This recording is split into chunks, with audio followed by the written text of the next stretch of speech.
Asante sana Mheshimiwa Naibu wa Rais Rigathi Gachagua, Mheshimiwa Cecily Mbarire ambaye pia ni governor wa hapa county yetu ya Embu, viongozi wote ambao wamefika hapa, tuko na senator wetu, tuko na women rep wetu na wabunge wengi kutoka mbali na pia MCAs na kanisa pia tukiongozwa na Askofu Paul Njoe na Wakristo wote ambao wameweza kufika hapa siku ya leo. Bwana Yesu asifiwe. Bwana Yesu asifiwe. Mwathani arogocwa.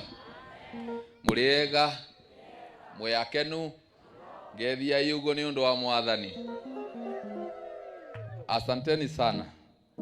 Mimi nitachukua muda huu, Naibu wa Rais, kwa ruhusa yako. Niko na familia yangu hapa. Ningewaomba waje hapa ndio niwatambulishe kwako.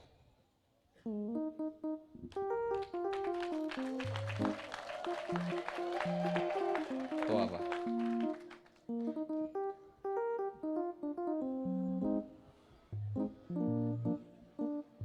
Tauliza mke wangu awasalimie.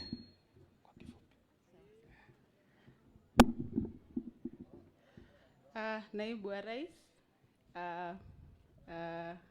our governor, Madam Cecily Mbarire, na viongozi wote walio hapa wa kanisa na zote wenye tumehudhuria huu mkusanyiko. Bwana Yesu asifiwe. Praise Jesus. Naitwa Martha Mushangi Karemba na nampenda Bwana. Tunafurahia sana. Tuyakenu muno kanatiguo. Tuyakenu muno ne kuona our deputy president goko gwetu. We are very happy. Karibu sana, tunakupenda sana na tunakuombea sana. Asanteni sana. Hawa wengine hawataongea lakini nawajua kwa majina. Huyu anaitwa Esther Wakeo. Inua mkono. Namna hiyo. Esther, enda ukisalimia Naibu wa Rais ukiketi. Bidan Kiama ako hapa, ni mtoto wetu wa kwanza. Enda ukisalimia Naibu wa Rais. Na huyu naye anaitwa Hiram Karaoke.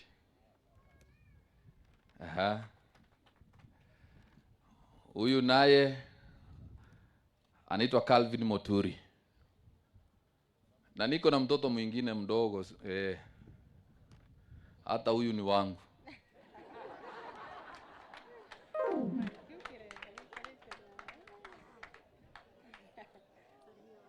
Hata huyu ni wangu. Na mtoto mkurino anafaa aanze kufungwa kilemba mapema. Huyo naye anaitwa Grace Pendo Mushangi. Wewe Naibu wa Rais ndio ulisema tupate watoto wengi. Na kama mnafikiria hao ni wengi, mtashangaa sana. Kwa sababu tunangoja huyu awache kunyonya ndio tuongeze. Asante sana Naibu wa Rais. Langu ni kukushukuru sana kwa sababu ya kupata nafasi ya kurudi hapa Kianjokoma.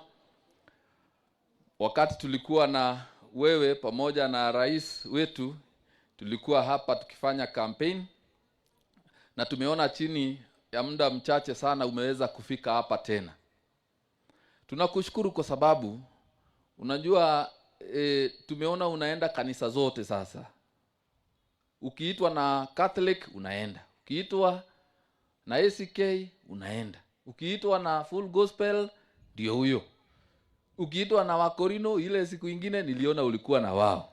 Wewe ni Naibu wa Rais ambaye anashirikiana na Wakenya wote na ningependa nikushukuru sana kwa kufika hapa.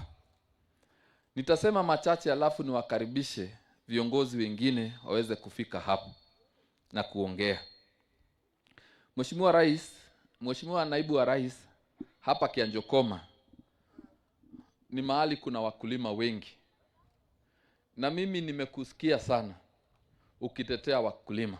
Ninataka nikushukuru na upashe shukrani mingi ufikishie rais, kwa sababu alituahidi na mkiwa na yeye kwamba tutapata mbolea ya pesa ambayo iko chini, na ukweli ni kwamba hapa wakulima wetu wamepokea hiyo mbolea ambayo imeshuka kutoka 6,500 na ikafika 2,500, and I wish to confirm to you, sasa wakulima wetu ni kulima, wanaendelea kulima kwa sababu hiyo mbolea imefika, na tunashukuru. Hiyo mbolea si imefika? Imefika. Kwa hivyo fikisha shukrani zetu kwa Mheshimiwa Rais. Pili, ningependa nikushukuru kwa sababu umekuwa rafiki wa watu wa Embu sana, na sisi tunakuunga mkono 100% unaposema mambo ya shares. Na tumeona wewe Mheshimiwa Naibu wa Rais umetukumbuka sana mkiwa na rais kwa mambo ya appointments ya viongozi ama watu wa kutoka hapa Embu, kwa sababu tuko na viongozi wengi ambao wewe na Mheshimiwa Rais